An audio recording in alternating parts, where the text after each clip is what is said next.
America's Voice family. Are you on Getter yet? No? What are you waiting for? It's free. It's uncensored. And it's where all the biggest voices in conservative media are speaking out. Download the Getter app right now. It's totally free. It's where I put up exclusively all of my content 24 hours a day. You want to know what Steve Bannon's thinking? Go to Getter. That's right. You can follow all of your favorites. Steve Bannon, Charlie Kirk, Jack Posobiec. And so many more. And the best part? You can watch Real America's Voice right there on Getter. Live. So join the conversation. Hop on the Getter chat room. Engage with patriots who are just like you. Good morning, Getter friends.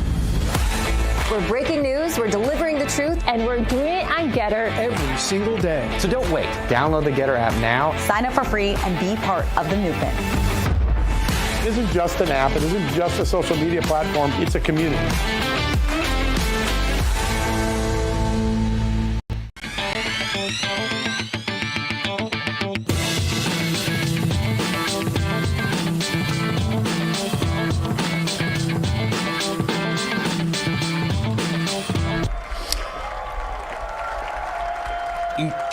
There it is. There it is, folks. New York Stock Exchange. It must be 4 o'clock on Wall Street. Market close. It must be 4 o'clock on Main Street because Bolling Show has just started.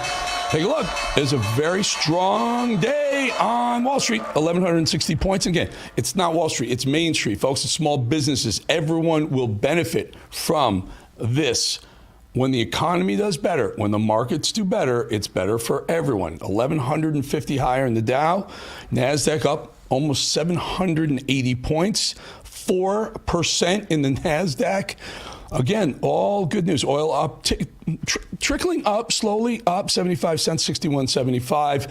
Gold also doing very well. Still 3,223. There we go. There we go. Those are the numbers. And that VIX coming in nicely, coming in quieter. So again, this is all on the heels of President Trump and the folks who are negotiating deals coming through with a 90-day pause on the higher tariff, call it war, going on with China right now. Remember, China went to 100%. We went to 145%. China went to whatever.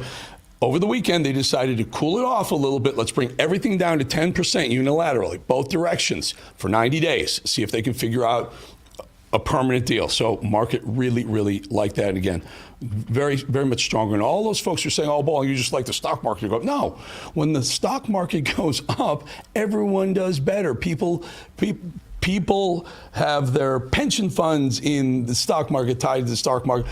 Small businesses are tied to the stock market doing well. When the economy's tanking and the markets are tanking, people don't spend. That puts a damper on spending in the markets. All right. We have a deputy press secretary standing by on the way in, but let's go to Brian Glenn first, who's standing by at the White House to give us a sense of all the things that are going. Very, very busy day at the White House this morning. Brian, do we have you? Hey, good afternoon. Good afternoon. Eric, if you hear police sirens, I promise you they're not coming after me at all. It's police week here in D.C. kicks off today, so a lot of that activity is moving in front of the White House. But, Eric, it was a very busy morning in the Oval Office. I mean, President Trump virtually dismantling Big Pharma, if you will, right in front of the American people, even truthing about it last night, talking about the big big executive order, rather, that he was going to sign that would be impactful to all Americans. And Eric, my biggest takeaway from this morning is, like, I'm just waiting for Democrats to come out and say they support Big Pharma now. Right. There's a huge play there, right? So Trump says, look, we did this. In fact, he called on the truth before he announced what the deal was with pharma. He said, my next truth would be the most consequential of his lifetime. And it came out that he was really putting the clamps on the amount of money Big Pharma can charge us Americans. Brian, it was fascinating. We're going to have a deputy press secretary coming up in a minute. We will ask him about it as well. But fascinating to see that for the same drug produced by the same company, with the same packaging distributed in other countries, we're paying sometimes 3 and 4 times the price that they're paying in other countries. Yeah. How many times have we all asked that question with a lot of goods? I'll start with gasoline.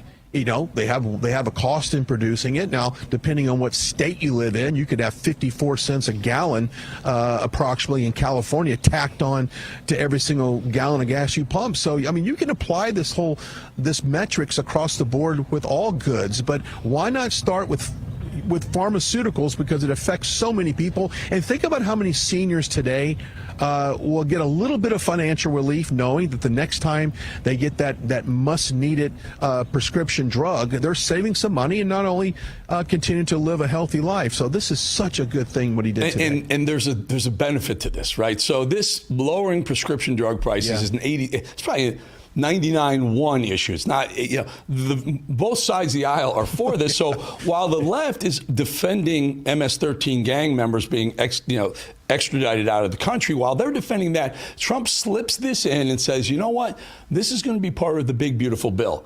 Go ahead, Democrats. Let me see you vote against lowering prescription drug prices. It's really brilliant politics as well as great policy. Yeah, Eric, I will say this. Republicans, let me see the Republicans that would come out and vote against this. Remind you, last week I got up on a soapbox and said I did not like what I saw what's going on in the Senate right now. If you look at every single person in leadership position, and I'll give you one example, rules.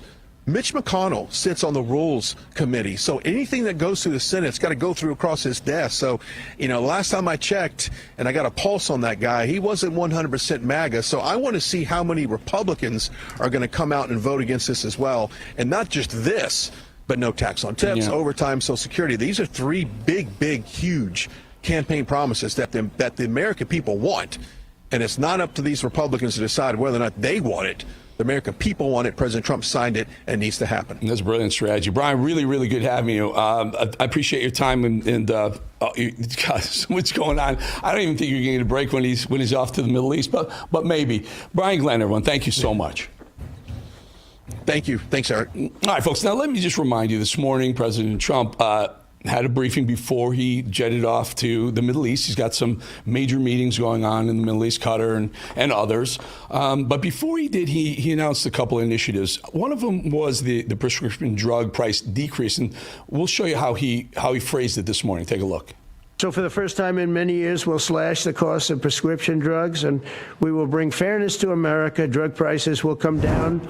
Yeah, and then he went further, and he kept going on this, and this was really fascinating. I'm listening to this while I'm driving in the car. I'm like, wow, he's really explaining it to the American people in the way that no one else really can. He's got such a way with articulation, especially when you're trying to tell people exactly why this affects everyone, not just Big Pharma. Take a listen to how he explains the big fat shot drug. A friend of mine who's a businessman, very, very, very top guy. Most of you would have heard of him. A highly neurotic, brilliant businessman, seriously overweight, and he takes the fat shot drug. President, could I ask you a question? What? I'm in London, and I just paid for this damn fat drug I take. I said, it's not working. He said, I just paid $88.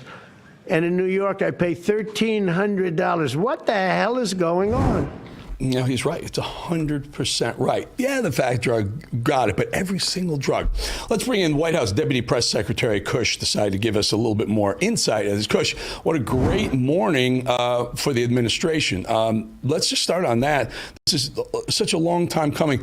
The policy is lowering drug prices for everyone. Everyone's got to jump on board. That's a 99-1 issue, not a 50-50, not an 80-20.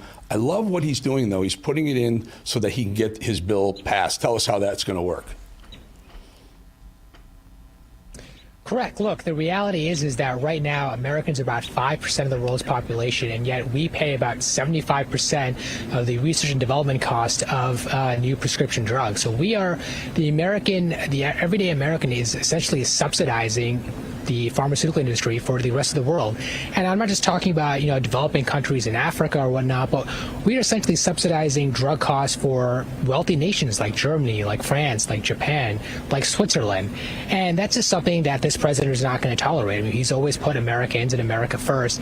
And today's executive order represents the president's commitment to, again, making sure that Americans get the price relief they deserve on these drugs, where Americans are paying several times as much for the same exact drug that is made in the same exact facility, sometimes in the same exact packaging, that people in other countries and just as wealthy countries as the United States are paying, a fraction of the price for. These are developed nations, as you point out, Kush. You're 100% right. And I've been doing this a long time. The pharma oligarchs, the dictators, the pharma dictators, they know they've got a captive audience. They can charge what they want, and they know they're charging America. They're raping Americans, so to speak, proverbially, financially. But they keep saying R&D, and R&D happens in America because R&D, well, so what? The R&D that happens in America benefits every single user of that drug, whether they're American, Chinese, Brazilian, or other. Trump said it today. It's time for other people to share in the R&D costs. And really, a long time coming. I just wonder, it's so common sense, so logical, what took so long, not for Trump, but for other politicians. No, and that's exactly right. I mean, look, obviously I think the pharmaceutical industry doesn't necessarily like this, but the thing is that this isn't necessarily anti-pharmaceutical industry. It's more that, again, we're asking other countries to pay their fair share here. So it's not just, they're not just free riding off the back of everyday Americans and American taxpayers here. And, as to why politicians, Democrats have talked about this for years, for decades in some cases, and, why they have never bothered to do this. I mean, that's really, it's shocking that, it took this long to finally get a president who actually who's not owned by the pharmaceutical or any other industry, but a president who only cares about the American people and what's best for the American people. And that's exactly what we got after this past election here. Yeah, Coach, can you tell us the other topic that came up this morning? This jet. So the Qatar government is going to, I guess, give or loan Trump a $400 million jet. A lot of the reporters in the room were skeptical. They want to know why they did that. I mean, you and I both know why they did it, because Boeing is incapable of delivering Air Force One that Trump ordered, 8 years ago or so, 7 years ago or so. So talk to us a little bit about that jet, he at one point he said he was going to put it in the Trump library. I think reporters were pushing back. Is there a decision on what happens? What's the time frame on having that jet? Who gets it when they're done with, when Air Force One's delivered? Look, the fact matter is that the mainstream media and Democrats are making this out to be that Qatar is giving President Trump personally a new private jet for him to use on his own, and that's just not the case. I mean, they offered a jet to the Department of Defense for the government to use, and so again, this is a lot of media hysteria here. I think really it's trying to take the wind out of this major announcement we had on drug pricing here today, where we're kind of engaging these sort of sideshow distraction stories when in fact this president's focus not on enriching himself. He's the only president who's gotten poorer as a result of holding the highest office in the land here, the White House, and he's focused on delivering prosperity for everyday Americans. And so that's what we're focused on. That's what this president's focused on, and we're not going to let these sideshow distractions by the fake news media and Democrats sidetrack us from that. Coach, are there any other stated meetings that the president is looking at in the Middle East? I know he's talking about meeting with the Qatar government, but what are the other ones in this? Is it possible there's some sort of negotiation with Putin and Zelensky? Look, I think those discussions are always ongoing. I think as I'm sure you've seen the images of the president at the Vatican. He's personally invested in making sure that Russia and Ukraine come to a peace deal, so the senseless bloodshed comes to an end. And so I don't have anything specific here to tee up, but I think as the president is meeting with leaders across the Middle East here in Saudi Arabia and the UAE and Qatar, that he's constantly in touch with his team back here in the United States and over there with him to find a peace deal.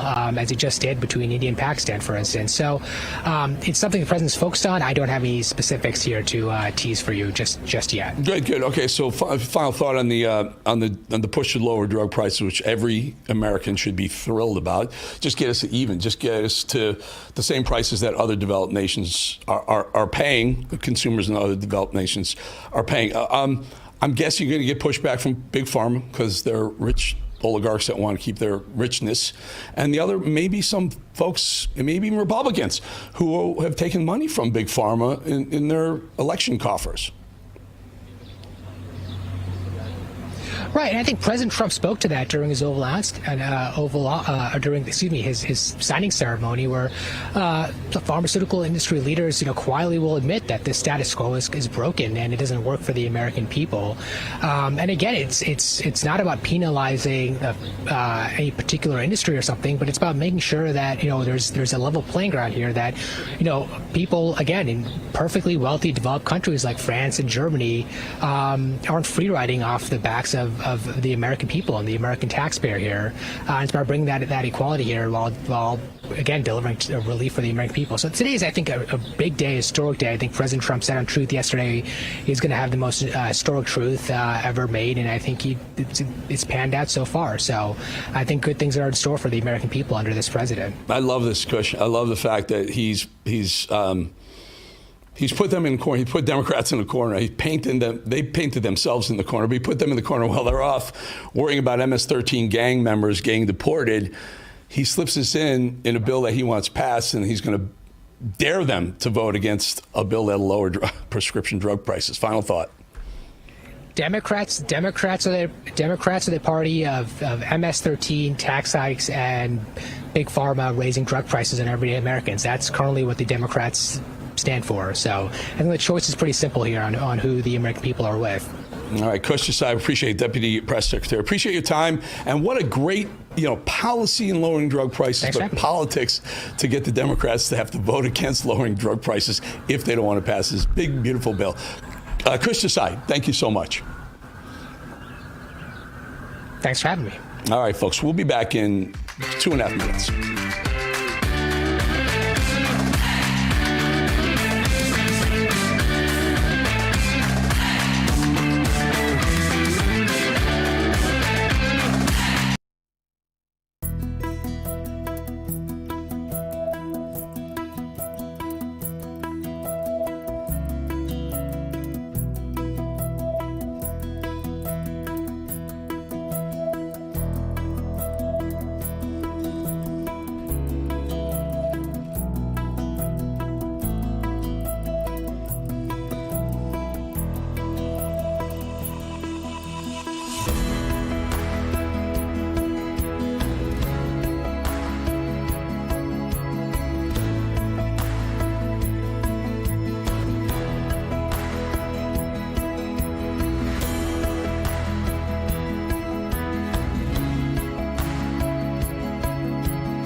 All right, let's get on that Voice of God. Parker, you have Voice of God ready to go? I am here, right here with you. Well, and what you're looking at right now is Kansas City. Now, if you look really closely in the distance there, you're going to see a crying Chiefs fan way back behind the fountain. Yeah. Is it just one? Yeah, there's a couple. Is it Taylor Swift by chance? It's Taylor Swift's close friends and family, along with Travis's close friends and family, all sobbing. Is Travis throwing a big party in that building right there? Yeah, exactly. He likes to party. Thank you, Parker. All right, let's bring in David Vardanyan. Now, he's the son of a Christian political prisoner, Ruben Vardanyan. Now, this is a very fascinating story, and I'll bring in David and let him explain to you exactly why and what happened to his father, how long he's been held and targeted. Go ahead, David. Tell us the story. Thank you for joining us. Tell us the story about your father and this ethnic cleansing that went on that he was a victim of or is a victim of. Thank you so much, Eric, for the opportunity to speak to your wide audience on an often forgotten and overlooked persecution of 120,000 Christians in a faraway land. But nonetheless, I think it's an important story. So my father, Ruben Vardanyan, is an Armenian humanitarian philanthropist who has been a political prisoner in Baku now for over 550 days. He was arrested on September 27th, 2023, during the mass exodus of ethnic Armenians of Nagorno-Karabakh, Christian Armenians from their ancestral homelands where they lived for thousands of years, in what many are calling an ethnic cleansing, and one of the worst persecutions of Christians in the 21st century. And he was arrested at the border points. He was the first, but unfortunately, he's not the only one who was detained by Azerbaijan. There are 23 Armenian prisoners overall, 8 political prisoners who were all detained after the ethnic cleansing campaign. And unfortunately, the show trial is ongoing in a military tribunal against all international norms and in gross violation of international law that Azerbaijan has decided to ignore. So we remain very concerned, not only for my father, but also for all the Armenian prisoners that are being held. And David, may I just jump in? I don't mean to interrupt. I want to talk a little. Is it because of his nationality, Armenian, or is it because of his Christianity that he's being targeted, or is it both? And then again, we'll talk about what we can possibly, or what you can possibly do to help fix it. But what are they telling you, the family, why he's been incarcerated? Yeah, absolutely. I think that's a very important point. And, Armenians, many listeners would know, are very used to being prosecuted for their faith. We are the first Christian nation that adopted Christianity as a national religion and have been prosecuted for that for many, many centuries. And this is obviously no different. So what we've seen is that there is a wide campaign to eradicate Christian heritage sites in Nagorno-Karabakh, to remove any claim that Armenians may have to live in that land. And my father, being an Armenian Christian, publicly voiced his criticism of this discrimination. And he was personally targeted by Azerbaijan for that, for standing up for the rights of a Christian minority group. And actually, just before Azerbaijan can aim any kind of more false accusations against my father, my father not only funded the restoration of Christian monasteries, he actually funded the restoration of a Shia mosque in the region as well, because he believed that it was important to respect all religions. Unfortunately, we are not seeing the same done by the other side. So I'm wondering. Okay, so it seems primarily because of his Christianity, and Christians are being persecuted around the world. But maybe Americans don't really understand or take religious freedom for granted. Would that be an accurate statement? And then the follow-up would be: is there a way American or someone in our country could help? Because it is focusing on Christianity, which I think somewhere around 75 or 80% of this country has some form of Christian tie as far as their religious beliefs. Absolutely. And I think you raise a very important point that in general, we as human beings don't appreciate, especially in the free world, some of the privileges that we have, one of which is religious freedom and the ability to practice our faith, the faith of our parents, of our ancestors, without fear of prosecution. Unfortunately, the same cannot be said for Armenians. And as you know, Armenians suffered the first genocide of the 20th century, in large part because of their Christian faith and their difference in the Ottoman Empire. So I think it's just very important for American listeners to understand that, unfortunately, people around the world, such as Armenians in Nagorno-Karabakh, do not have the same privileges that Americans have. What I will say, though, is that Americans also have an amazing history in the region of saving prosecuted Christians. And actually, I am alive today thanks to the Christian missionaries who set up an orphanage that took in my great-grandfather during the Armenian genocide, and the Near East Relief Fund, which raised over $1.9 billion for Armenian refugees, again, at the beginning of the 20th century. So there is definitely a precedent for Americans stepping up and being kind of a leader in standing up for the rights of prosecuted Christian people who were often forgotten by the world. David, a new pope. A new pope, sometimes a new regime is open to new ideas. Maybe this has been something that's been on, on your mind, but maybe not his and theirs. Maybe you hit up the new Pope Leo the 14th, see if you can maybe get a little bit of help, relief from there. And I'm certainly guessing there's a lot of influence right now with the new pope. Final thought before we let you go: what you think we could do, Americans could do to help you and other Christians who are being persecuted.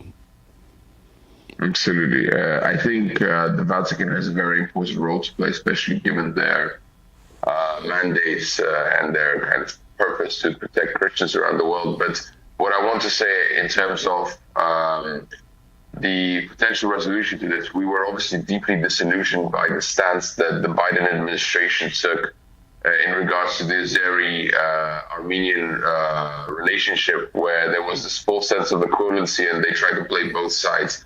I think President Trump spoke very eloquently, first of all, on Truth Social regarding this matter in the election campaign, and later we got the confirmation from NSA Mike Waltz and others that the release of the prisoners is a very important precondition to a long-lasting peace between Azerbaijan and Armenia that everyone wants. And I think President Trump personally is probably the only person in the world who has shown it in places like India, Pakistan, Israel, Gaza, Russia, Ukraine, that he's the one who's standing up for peace around the world. He has an amazing capacity to take up things that you never thought he would take up, and this may just be one of them. We wish you the best, and you'll keep us informed. David Vardanyan, thank you so much. Thank you, Eric. Thank you for the time. All right, folks, before we hit a break, just want to remind you all, I have a podcast and YouTube page, by the way. They're updated daily. You can watch the show, of course, wherever you want to. But you must subscribe. They'll send you stuff that's not even on the show. Other stuff. I can say things I can't say on cable television. Subscribe right there. Any one of those, all of them. It's always free. Be back in 2.5 minutes.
Look at that, Breckenridge, Colorado. I think, Parker, you're from the great state of Colorado. Right. That's right. That's the hometown right there. Oh, Westminster, Colorado. That's where I was born and raised. That is beautiful. That is just gorgeous. Breckenridge is such a beautiful ski resort as well. I've been to that. I've been to most of them. Aspen, Vail, Breckenridge.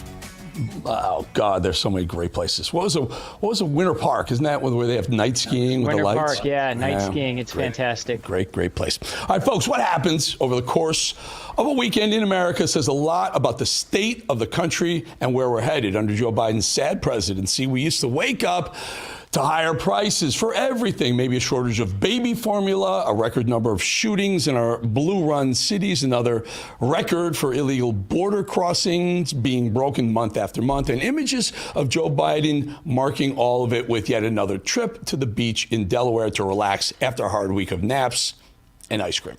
In a single weekend, President Trump brokered a meeting between Russia and Ukraine. He helped usher a ceasefire between India and Pakistan. And he had a few extra minutes to announce a trade deal with China. He clamped down on the pharma industry's massive profits. And just for good measure, he got the final hostage released, the American hostage, from Hamas. Did I miss anything? I don't think so. Well, maybe. We headed into the weekend. By the way, there's more time. We headed into the weekend with more violence and lawlessness, as expected, on the part of Democrats who have no interest in protecting Americans. At a New Jersey detention facility housing violent MS-13 gang members, rapists, murderers, human traffickers, basically the left's favorite humans ever.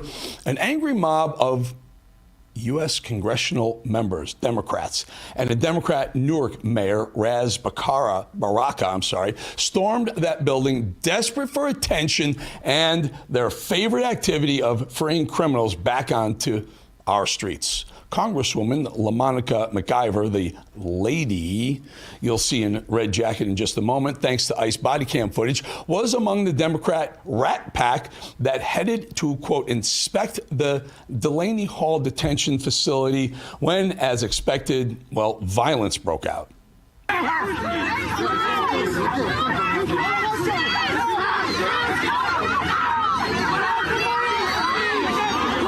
Well, that would be a CNN mostly peaceful, but more mostly peaceful, please. And God shut down the city. We are at war. She seems nice.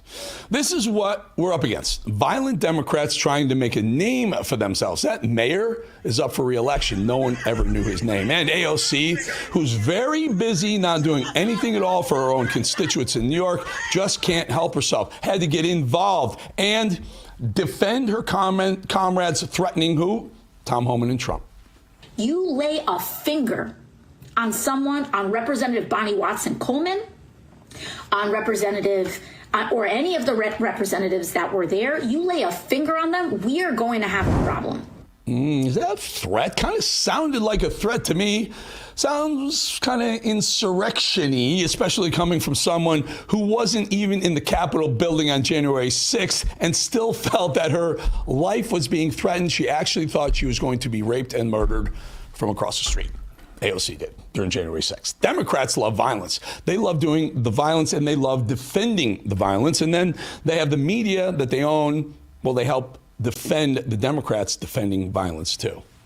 Mayor Baraka was arrested by DHS this afternoon while he was protesting outside of a New Jersey jail recently converted into an ICE detention center. Protesting, Nicole? Protesting? He broke into the place, sure. But what else was he doing, Nicole? He busted into an ICE facility. That's against the law. He elbowed and assaulted law enforcement officers, Nicole. He violated federal law, Nicole. Mostly peaceful. Nice try, Nicole. Hope they paid you well for that propaganda garbage, Nicole. So that's how we went into the weekend. Predictably, with the leftist violence and lawbreaking, with a smattering of leftist media defense mode. And how do we come out of the weekend? Well, with more promises kept. This is how. So for the first time in many years, we'll slash the cost of prescription drugs, and we will bring fairness to America. Drug prices will come down. So how long exactly until we see Democrats cry about lower drug prices? How long until we see them add pharma company logos to their online profiles, right next to the Ukrainian flags, the Palestinian flags, and the pride flags? And they'll cry about it, but only because they couldn't do it themselves. Right, Bernie Sanders?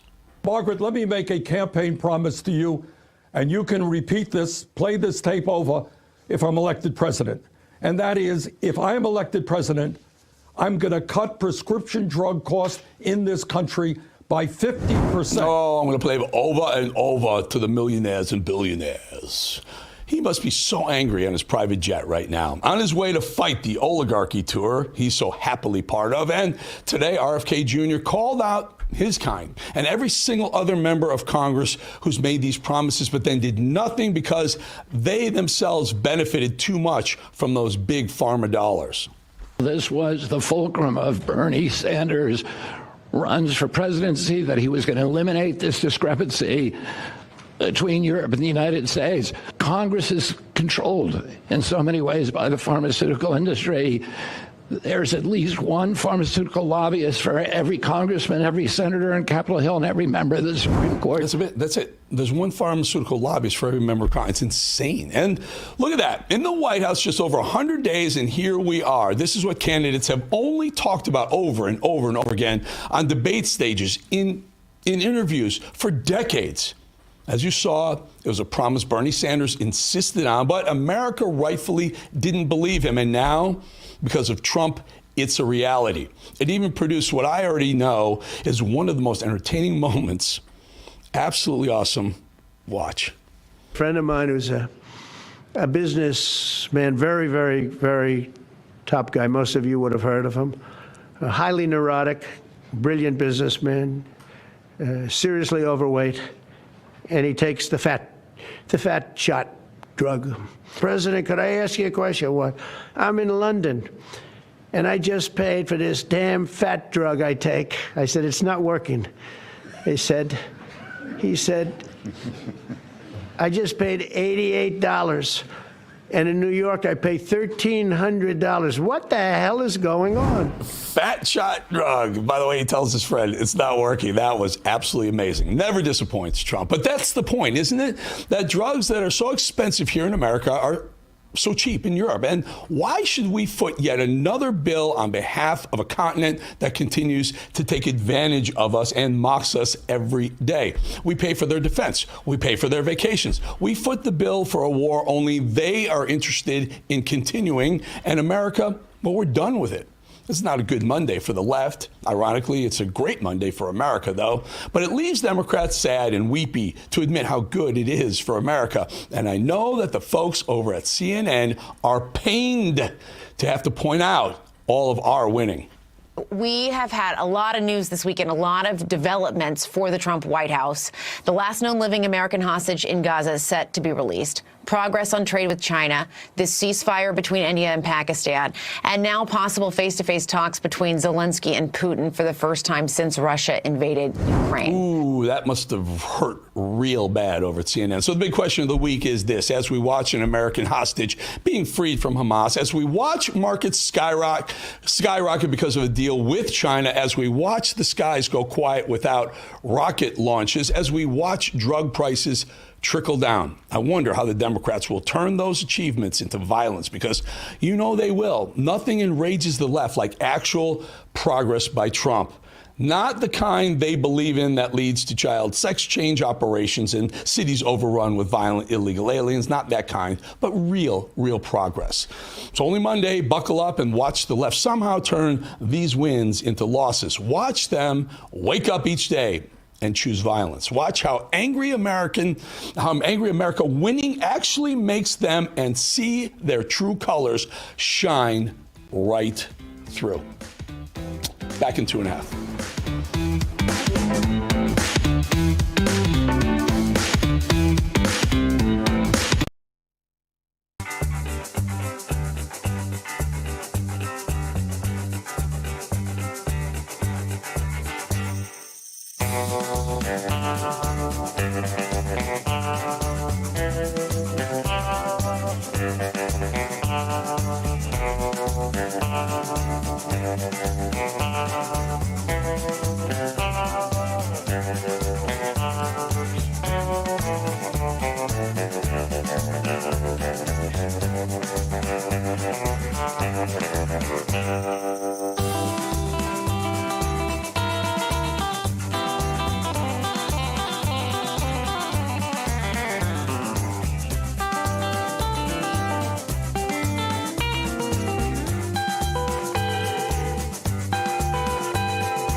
Your blood should actually be this consistency, like water. That's right, because blood is actually 92% water. When we lose hydration out of the blood, it becomes like this. It is absolutely the root cause of high blood pressure, of actually having a brain aneurysm or a stroke.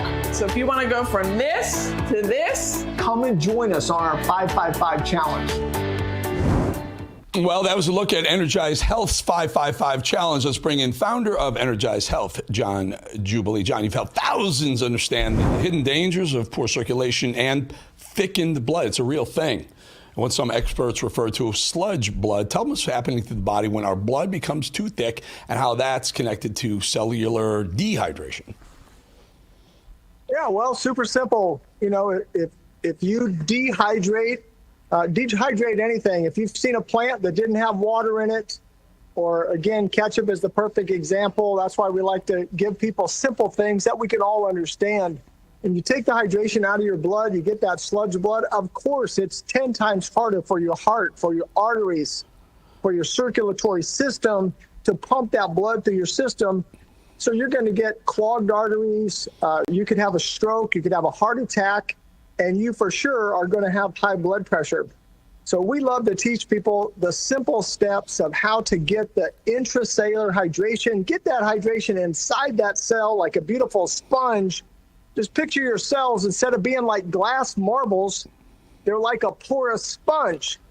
And that's what Energized Health has been helping people for almost 30 years now. 28 years have been helping people reverse their high blood pressure, reverse their ailments and diseases, get their energy back. And guys, even joint pain will go away because even the root cause of that is intracellular dehydration. Interesting. So you've taught us that drinking more water, it's great for you, but it's only part of the solution to the deeper issue of cellular hydration. Can you explain how this dehydration thickens mind and puts the strain on the body, but also how you get hydration back into at the cell level?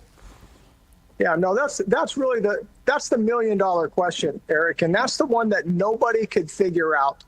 Because the cell, guys, just picture a glass marble. You can drink 2 gallons of water a day, and you're not going to get hydrated. Why? Because it cannot penetrate the glass marble.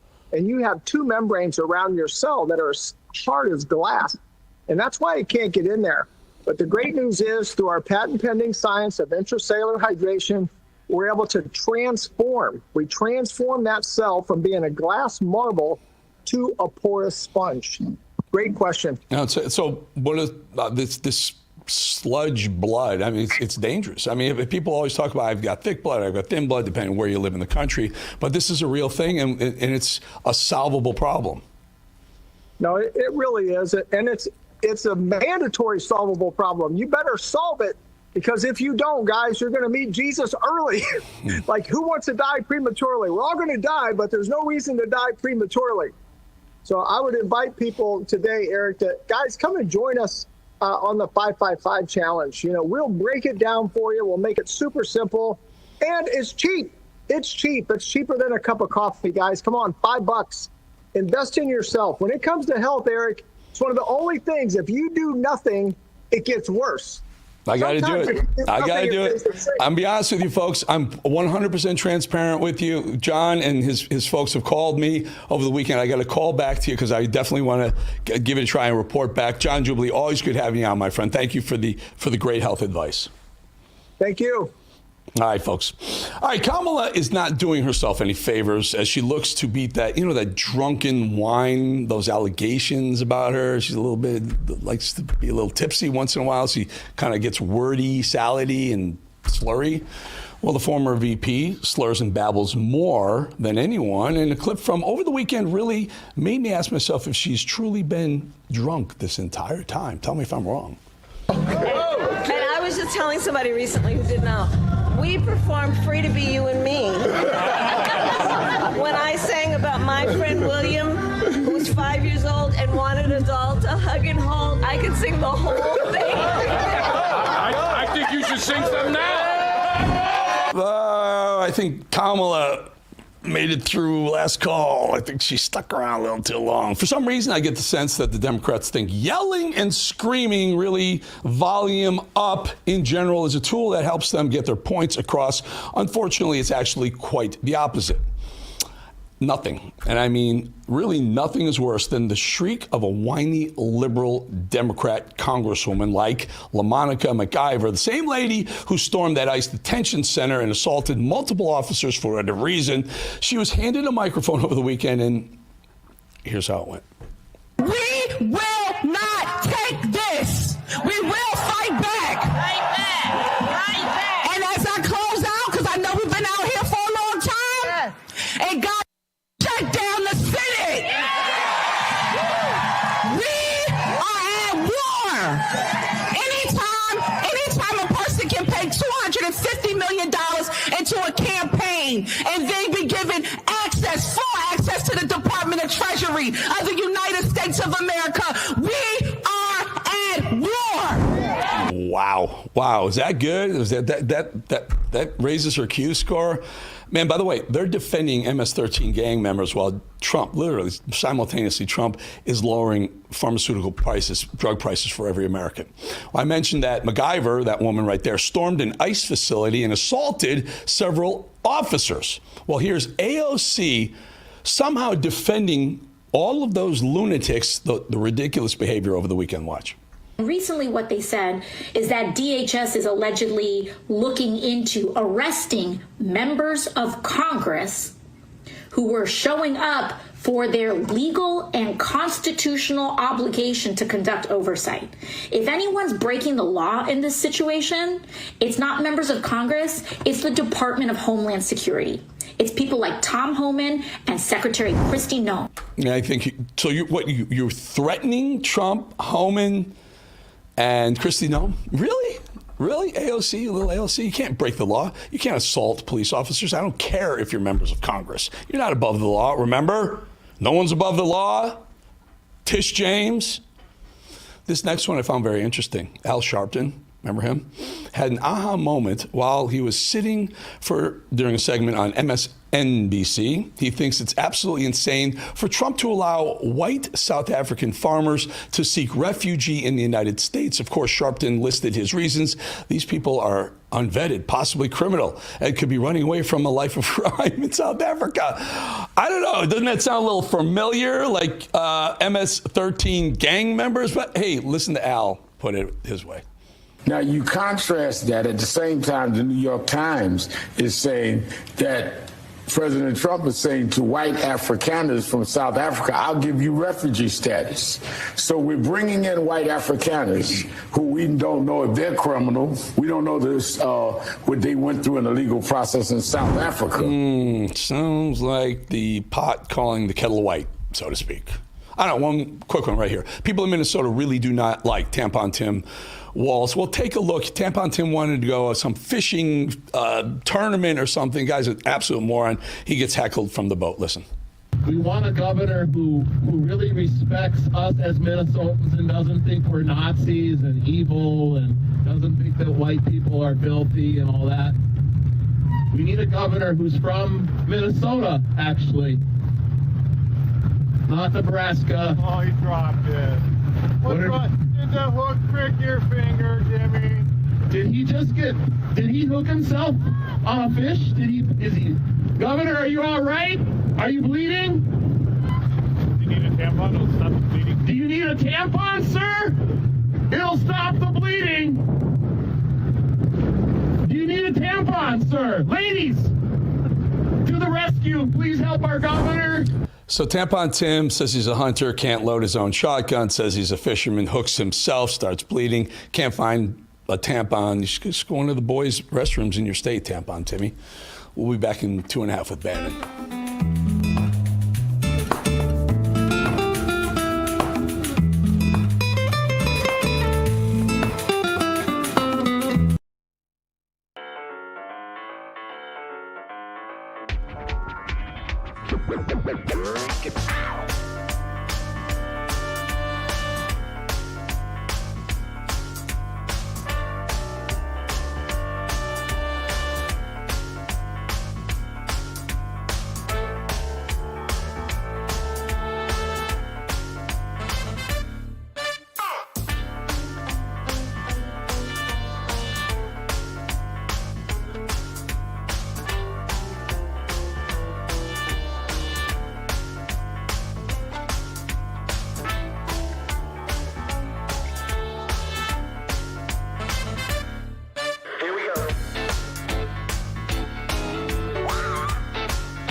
right, Parker. What's? Yes, sir. I see a bird in the nest. This is the Osprey Cam. Do we know where that is? Gloucester, Massachusetts. Gloucester, and it's a tough one to say. Gloucester. All the words, all the places out there have very interesting names. Worcester isn't Worcester. It's actually Worcester, and it's Gloucester, Peabody. All right, Boston. Tax day may have passed, but for millions of Americans, the real trouble is just the beginning. If you missed April 15th, the deadline, or still owe back taxes, the IRS is ramping up enforcement every day. Every single day you wait only makes things worse, with over 5,000 new tax liens filed daily by the IRS, and tools like seizing your property, bank levies against you, wage garnishments against you. The IRS is applying pressure at levels we haven't seen in years. Increased administrative scrutiny means collections are moving fast. The good news, there's still time for Tax Network USA to help. Self-employed or a business owner, even if your books are a mess, they've got you covered. Tax Network USA specializes in cleaning up financial chaos and getting you back on track fast, even after the deadline. It's not too late to regain control. Your consultation is completely free, and acting now could stop penalties, threatening letters, even surprise levies before they escalate. Call 1-800-800-905-8000 or visit tnusa.com/rev. You may have missed April 15th, but you haven't run out of options. Let Tax Network USA help before the IRS makes the next move on you. Folks, let's bring in Mr. Steve Bannon. Mr. Steve Bannon, before we bring you in, I just want to show the folks, a nice little letter I got from the President of the United States. Do you throw that up there? It's just, hey, thanks, Eric. I just said, look, at 99 days, I had given, I believe in the New York Times, a quote saying that Trump has done more in 100 days than any other president has done in full terms, if not 8 years, double full terms. And he sent a nice note. Anyway, let's bring in Mr. Steve. Steve, what a morning, huh? I mean, as the Democrats are talking about defending MS-13 members, storming ICE detention centers, trying to defend more rapists and murderers who are detained there, Trump puts out probably a 90-10 issue of lowering drug prices for all Americans. Great policy, but also great politics, right?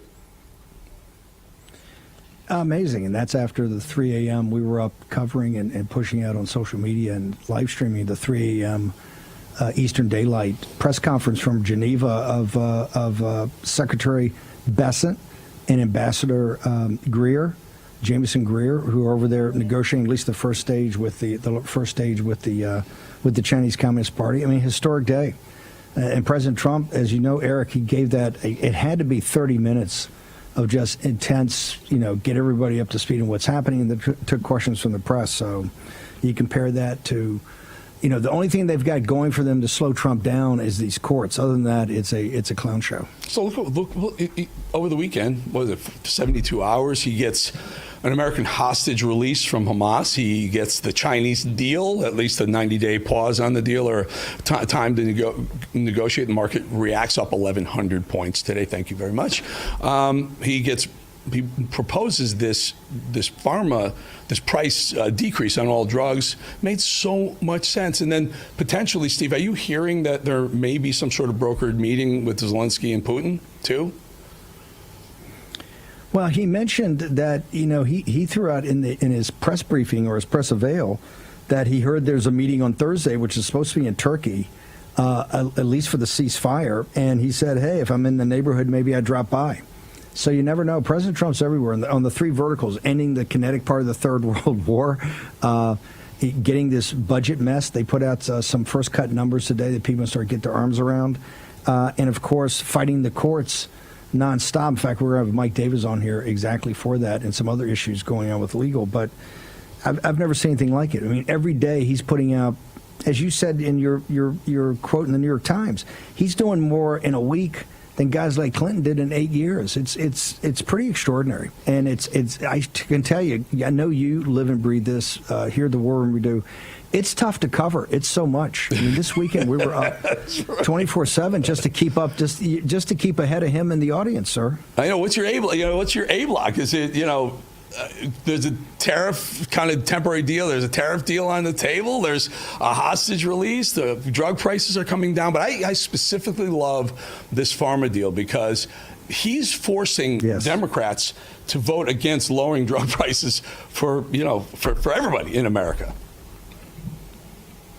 Well, I'd love that Bobby Kennedy stood up as a part of the royalty of the Democratic Party and said, hey, as a Democrat, we've been trying to do this for decade after decade after decade and never did it. And he called Bernie Sanders out by name. He says, hey, you ran on this dude. Biden didn't do it. No Democrats ever done it. President Trump right there in the Oval. And folks should understand the West Wing is basically bought and paid for by Big Pharma. So that's President Trump standing up and throwing down hard. He's throwing down hard on the tech oligarchs. He's throwing down hard on Big Pharma. It's just absolutely extraordinary, Eric. You are so right, Bannon. You are so right. The top donors of last presidential cycle, Biden to Schumer to Pelosi, the top donors, Big Pharma. It's amazing how in bed and in the pockets they are of Big Pharma Democrats are. Steve, your show, have a great show. Good to have you back, my friend.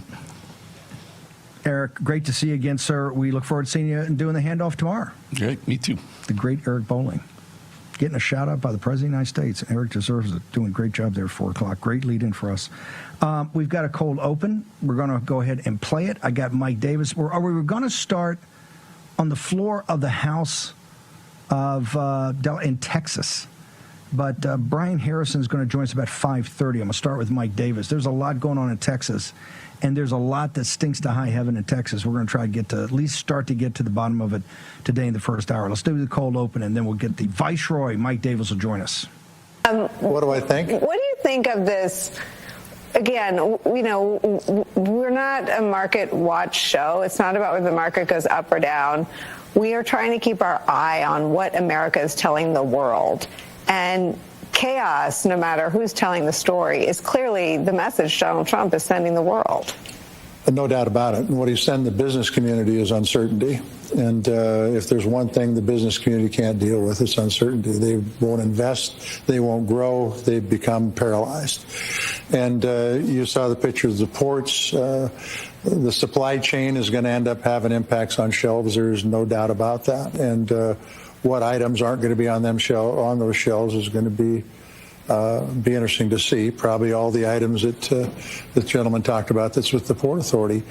But in the end, what this is going to do and what it's doing is it's going to have pretty negative impacts on our economy. And nobody wants to see a recession. Nobody wants to see a depression. And you certainly